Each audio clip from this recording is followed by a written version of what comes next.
So leadership is the balance between the limitless and the limited. Leadership is the balance between the infinite and the finite.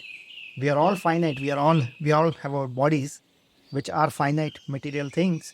But at the same time, there is a part of us which is also infinite, which continues to care, which continues to react to what is happening and continues to dream, continues to give us those signals, which calls us to our leadership. Our emotions are infinite, but who we are as human beings is very much finite. To give you an example, as finite beings, we cannot fly like birds do.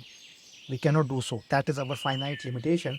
But at the same time, our dream to fly or our desire to fly is so limitless, is so infinite that we have learned to build planes, we have learned to build rockets, we have gone into space. So even though we cannot fly physically, we have learned how to fly as a species. This is who we are.